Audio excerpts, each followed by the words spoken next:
So nalaman na natin yung mga signs, nalaman natin si Antichrist. Amen. Nalaman natin yung Kotap. Nalaman natin yung two beasts. Amen. At yung woman. Amen. Amen. Nalaman natin yung two witnesses. Amen. At saka yung 144,000. Amen. Amen. Amen. Ngayon naman yung mga kaganapan naman ng mga pangyayaring ito. Amen. Ang bibigay nat ang ating aalamin is from the book of Daniel naman, mga kapatid. Itong 70 weeks, mga kapatid, dito natin malalaman kung paano magaganap ang mga ito. Amen. Amen. Amen.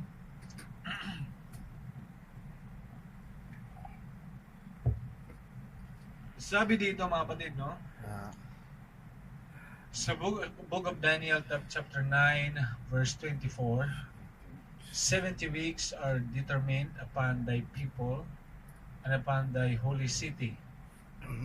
Amen, no? Meron tayong kanina na mabasa ng mga holy people, Amen. mga holy city. Amen. To finish the transgression and to make an end of sins and to make reconciliation for iniquity and to bring in everlasting righteousness and to seal up the vision and prophecy and to anoint the most holy. Amen. If we see this verse, Daniel chapter 9 verse 24, it is actually a summary. Amen. No? Pag binasa natin yan, summary yan. Amen sa mga mangyayari. Okay? Yeah. Sabi dyan, no, 70 weeks daw, mga kapatid. So there is 70 weeks. Bahan natin para maganda.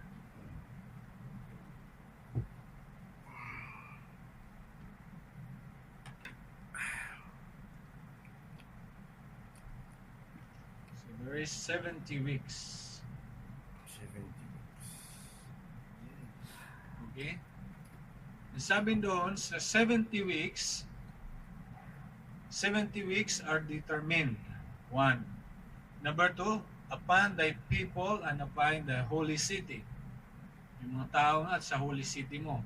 Yung people mo at yung holy city. Amen.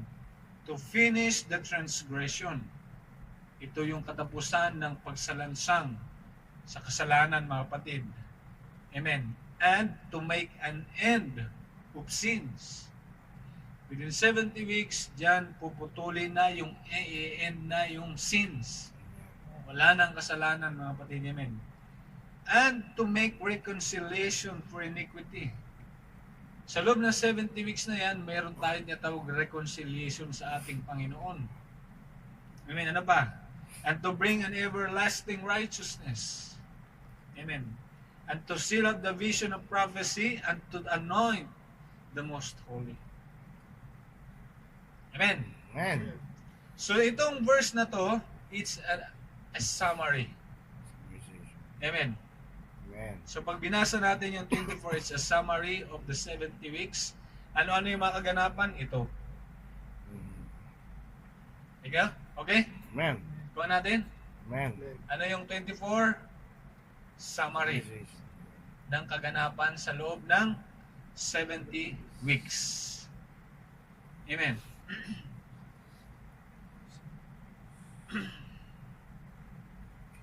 Okay. Sa verse 25, ang sabi dito, know therefore, and understand that from the going forth of the commandment to restore and build Jerusalem unto Messiah the Prince shall be 7 weeks. And 62 weeks the street shall be built again, and the wall even in the troublous time. Amen. Nakuha natin, Brother Jerry. No? So ang sabi doon, know therefore and understand that from the going forth of the commandment. So in the book of Genesis, chapter 2, verse 16 to 17, diyan nagbigay ng utos ang ating Panginoon kay Adam and Eve. Amen, no?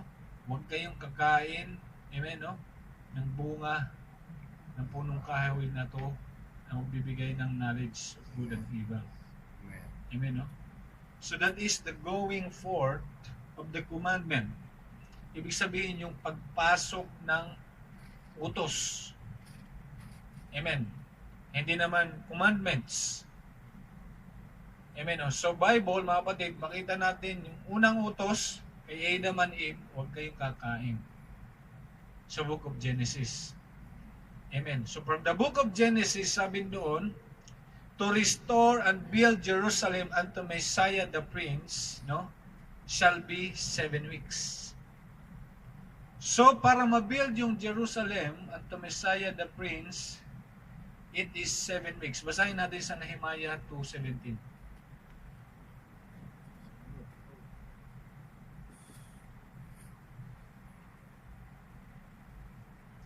Basa.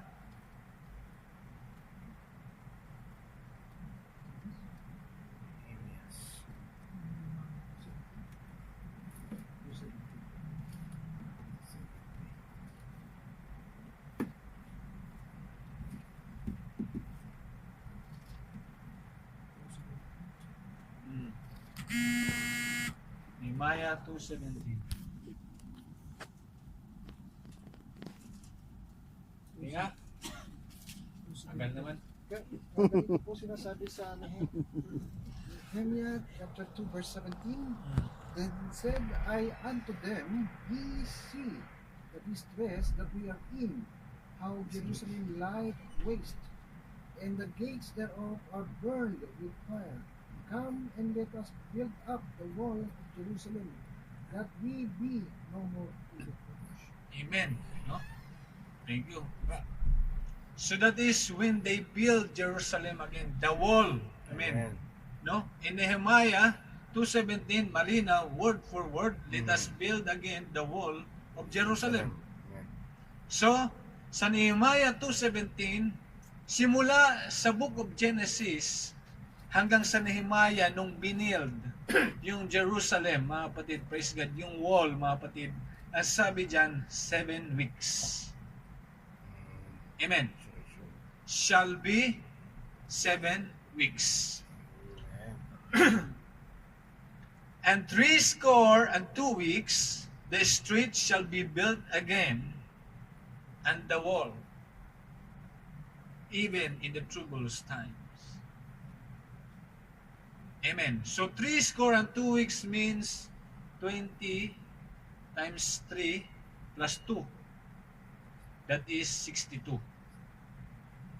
So 62 weeks, even in the troublous times, may mga labanan dyan, mga kapatid, amen? But still, mga kapatid, praise God, na-build pa rin yung Jerusalem or yung wall, mga kapatid, amen? Para saan daw? To restore and build Jerusalem unto Messiah the Prince. For the preparation, hindi hinayaan ng Panginoon na bagsak yung Jerusalem. Amen? Bakit? Ginawa ng Panginoon, amen, na ma-build yung Jerusalem for the preparation of the coming Messiah. Amen.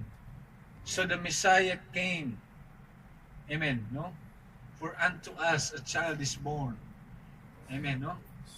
And his name shall be called. Amen, no? At na-build nga yung Jerusalem, mga kapatid, for the Messiah, para sa preparation ni Messiah. And that is 62 weeks. Amen. And the street shall be built again, and the wall even in the troublous times.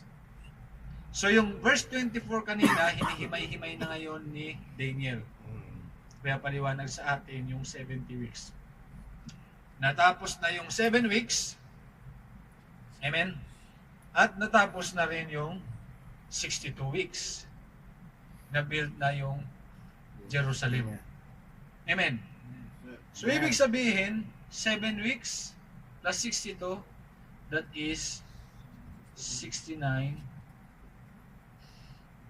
weeks. Correct? Amen. Correct me if you're wrong.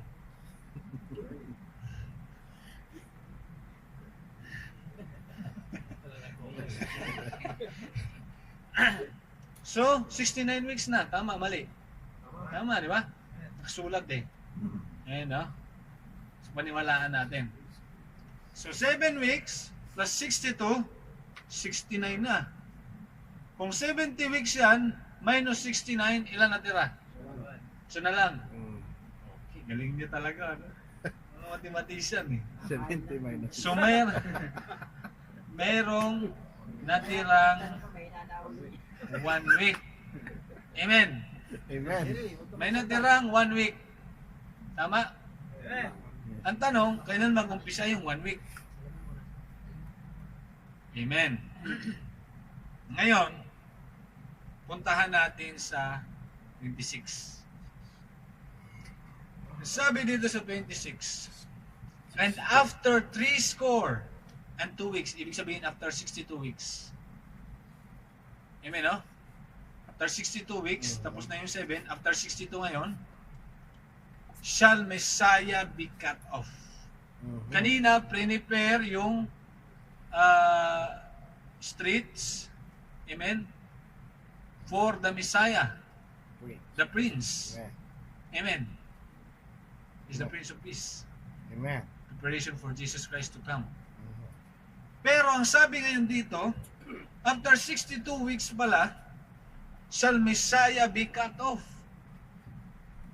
So si Messiah ngayon, he shall be cut off after 62 weeks na matapos. Tapos na yung 7 ha? Natapos yung 62, shall Messiah be cut off, but not for himself. Malinaw, di ba? Amen. He will be cut off not because he is a sinner. He will be cut off not because he transgressed or he has a sin. He was cut off for us. Amen. Amen. Praise the Lord. Amen. Kuha natin. Amen. Kuha niyo dyan. Hindi. So si Messiah was cut off but not for himself.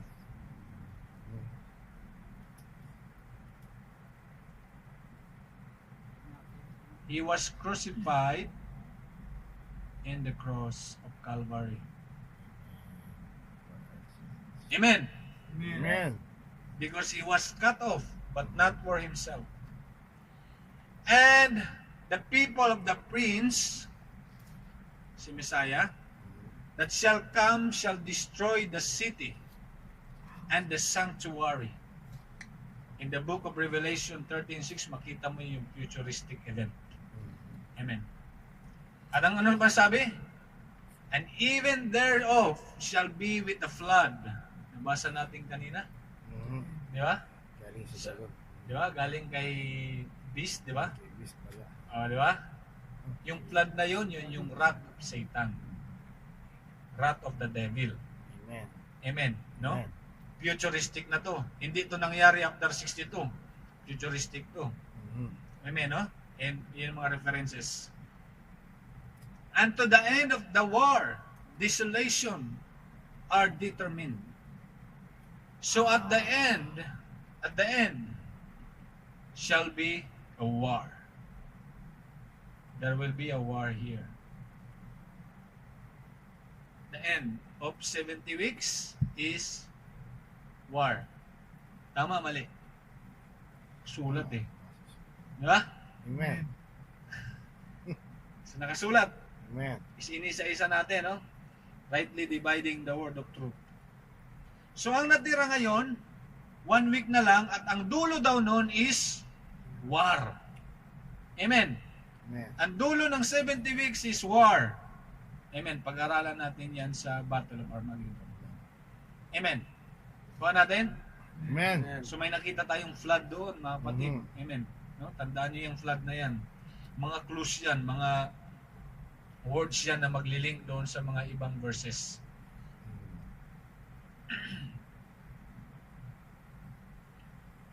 Ayun na. Sa 27, sabi dyan mga kapatid, and he shall confirm the covenant with many for 1 week. So in this part, Okay. Messiah, yung he dyan is Messiah, he will confirm his covenant. So mayroon siyang covenant with many. Sa loob ng isang linggo. Amen. Sabi doon, and in the midst of the week, he shall cause the sacrifice and oblation to cease. Mm. And for the overspreading of abominations, he shall make it desolate, even until the consummation, and that determined shall be poured upon the desolate. Mm. Isa-isahin natin. Amen. And he shall confirm the covenant with many. Mm. So we're talking about the Gentiles, okay, and Israel. Okay? For 1 week. In the midst of the week, he shall cause the sacrifice and oblation to cease. In the midst of the week. Then, there will be the so-called caught up. Ah, gitna. Okay?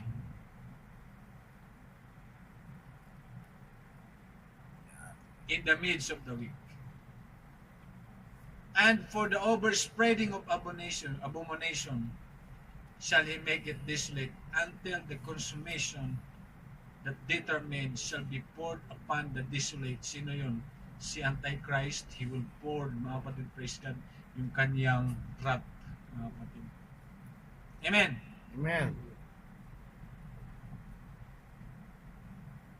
Okay. Isa-isahin natin.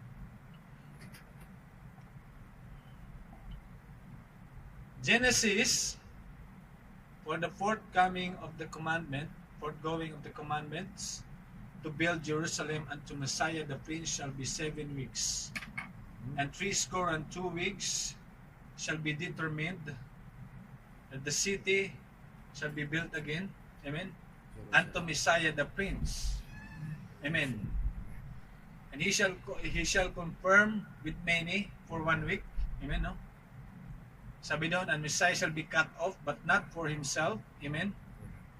Amen? Amen. At ang sabi dyan, mga kapatid, praise God, he shall confirm with many his covenant. Basahin natin sa Romans 3:29.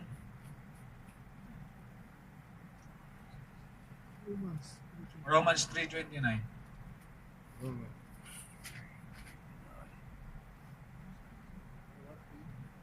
Amen. Romans chapter 3 verse 29.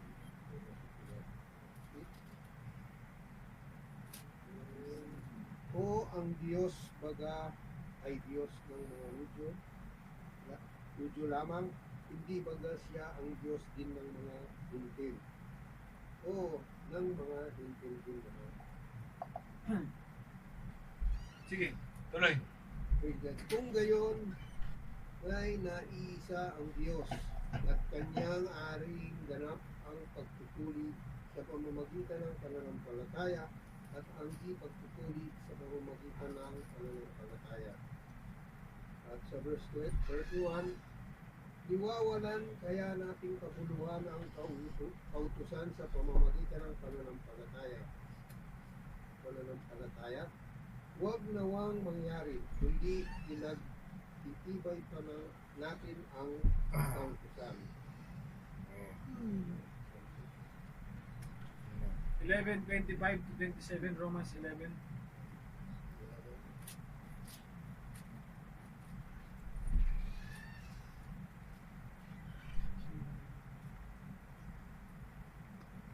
Verse 25. So, chapter 11, verse 25, sapagkat hindi ko ibig, mga kapatid, na di ninyo maalaman ang hiwagang ito, baka kayo'y mga marunong sa inyong sariling mga haka, na ang katigasan ng isang bahagi ay nangyari sa Israel, hanggang sa pumasok ang kapunuan ng mga hintil. Tuloy, Pastor. Sige, hanggang At 27. At sa ganito'y ang buong Israel ay maliligtas, gaya na ang nasusulat. Magbubuhat sa Sion ang tagapagligtas, siya ang maghihiwalay sa hapog na kalituan. At sa 27, at ito ang aking tipan sa kanila pagka alisin ko ang ilang mga kasalanan. Amen. Okay, Amen. sige. Sa English, no? Kasi medyo binang tayo, no? Mhm. For I would not, brethren, that ye should be ignorant of this mystery. This is a mystery, actually. Amen. No? Amen. Lest ye should be wise in your own conceits, that blindness is in part is happened to Israel. Nakuha natin? Amen. Israel, on this portion, they were blind. Amen. In this portion, they were blind. Amen. Sabi na, until the fullness of the Gentiles be come in. So the Mhm. Gentiles has a fullness, has a measure, has a number. Amen. So meron lang fullness na Gentiles na mabibilang. Until na full yung bilang ng mga hentil, mga kapatid, amen? Anong sabi dito? And so all Israel shall be saved, as it is written, there shall come out of Zion and deliver that shall turn away ungodliness from Jacob. Amen. So darating yung two witnesses. Amen. For this is my covenant unto them when I shall take away their sins. Mhm. So that's the covenant. Yan yung sinasabi kanina sa Daniel, that I shall confirm my covenant with many. Mhm. Not only for the Gentile, but also for the Israel. Amen. He shall confirm his covenant for 1 week. Nakuha nyo? Amen. He shall confirm the covenant with many for 1 week. Amen. And at the midst of the week, ibig sabihin, 1 week pa rin yan, but at the midst of the week, He will cause the sacrifice to cease. Amen. Which is here, is the cut-off period. Amen? Amen. Ano ba sabi dyan, mga kapatid? In 1 week, mga kapatid, praise God, hallelujah, ang sabi ng Matthew 24:29, immediately after the tribulation of those days, the sun will be darkened and the moon shall not give her light.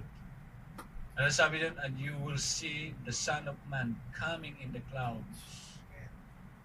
Amen? Kailan yun? Immediately after the tribulation. So after the tribulation, you will see the Son of Man coming in the clouds. When it will be at the midst of the week, where God is confirming His covenant with many. Mhm. Who are they? The Gentile and Israel. Amen. At ang sabi doon nga, mga kapatid, praise God, yung covenant na yan, no? That He will take away ungodliness from Jacob. Who is Jacob? Israel. Take away. No? Dati, binaling, this is mystery, which is revealed to us, Amen. na bibigyan niya ng kaligtasan or salvation not only Israel, but also the Gentiles. The fullness of the Gentiles. So may tamang bilang lang si Hentil. Mhm. Amen. At pag napuno na yon, darating yung caught up. When? At the midst of the week. Amen. At ang sabi nga dito mga kapatid, praise God, ito yung the dead in Christ shall rise first. Amen. But yung iba, hindi raw mabubuhay until 1,000 years is finished. Amen. No? So dito mga kapatid, praise God, no? Makita natin, ang sabi doon, pray ye that your flight be not in winter or on Sabbath day. Bakit? Sabi doon, then there shall be a great tribulation sa Matthew 24:20 to 21. No? Pray ye that your flight be not in winter. This is tribulation. Okay?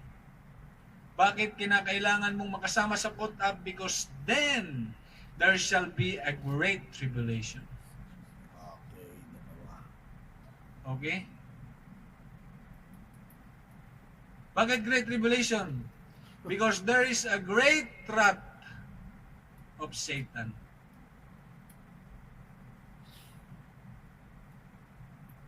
Di ba? Binasa natin kanina. Si beast, sa first beast, meron siyang great wrath. And this is 42 months. Okay. And that 42 months is equivalent to 3.5 years. So if we have 7 years here, okay, we have 3.5 here, and we have 3.5 here. Amen. So dito rin mangyayari yung bibigyan yung 2 witnesses. Amen. Ng kapangyarihan to tread underfoot the holy city for 42 months. Amen. Diyan din mangyayari mga kapatid, praise God, hallelujah, yung si woman ay bibigyan ng 2 wings. Nandito rin si woman. Sa area na to mga kapatid, praise God, nandyan yung kaganapan, yung tinatawag nandyan si Antichrist maghahari. Amen. Amen. So sa madaling salita mga kapatid, praise God, hallelujah, this is our present generation. Amen. Amen. This is our present generation and we Gentiles are here. Mhm. Amen. Mhm. Because the caught up will happen immediately after the tribulation. After the tribulation, there is a caught up. Amen. Which is at the midst of the week. Hindi po pwedeng dito kasi hindi sila magmamatch doon sa 3.5. Hindi rin po pwedeng dito mauna yung caught up kasi 42 months lang yung binigay sa wrath of Satan. Amen. No? 42 months lang, which is 3.5. Amen. At ang kaligtasan dito sa 3.5 na to is only for the Israel. Mhm. At ang maghahayo sa kanila si 2 witnesses. Amen. At si Israel, pinalagay na siya si woman, ang tawag dyan. Amen. Ang sabi dito sa sa Romans, sila yung angkan ni Jacob. Amen. Kuha natin. So dyan mangyayari yung Israel, ang kaligtasan. Ang tanong dyan, pag naiwan ka dito, mga kapatid, amen, no? Which is we are now in the tribulation period, by the way. And we are, according to the scripture, amen, is in the final week. Amen. We are in the final week. Amen. What is our reference? When the Messiah was cut off. Amen. No? Mhm. Our reference is when the Messiah was cut off after 62 weeks. So 7 plus 62 is 69. Our reference when the Messiah was cut off. Daniel 9:26. Amen. Amen. So more than 2,000 years ago, Messiah was cut off, Mhm. but not for himself.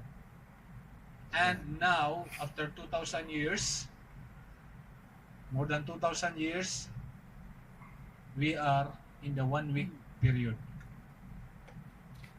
Correct me if you're wrong. Di ba? Amen. Nakuha natin. Amen. So yun mga kapatid, no?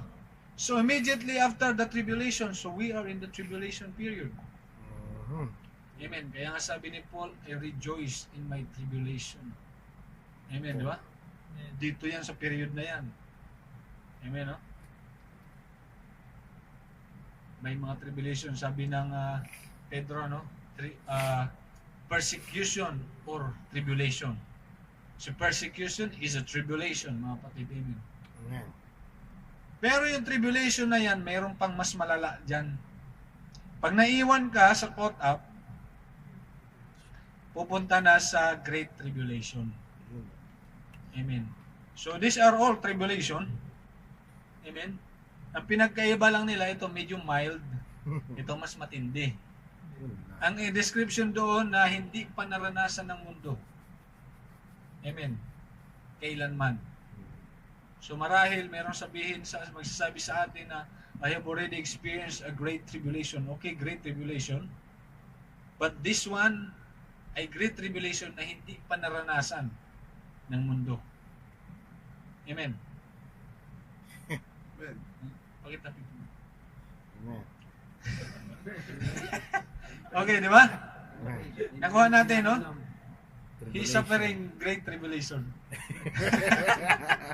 So, great tribulation, no? Sa great tribulation, bakit tinawag na great tribulation? Kasi meron diyang great threat si Satan. Amen. Amen, no? At saka meron din dyan, mga kapatid, praise God, yung flood na sinasabi kanina, si woman. Amen. Na para si woman. Pero hindi siya magsasuffer ng great tribulation kasi binigyan siya ng 2 wings, which is the 2 witnesses. Amen. That he will fly unto the wilderness, that he will be nourished for a time and a times and a half of time. Di ba? Which is 3.5. So 3.5 plus 3.5, 7. Amen. So at the midst, caught up, mga kapatid. Amen. Amen. And the end thereof shall be with war. Amen. Sa dulo daw dito, mga kapatid, that is war. Amen. Dito sa dulo ng 70 weeks, dyan mangyayari yung Armageddon. Amen. Amen.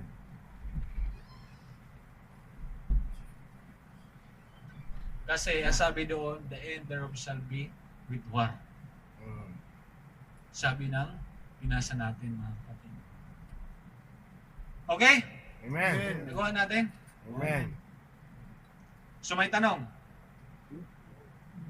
Question and answer na tayo. Wala. Tanong.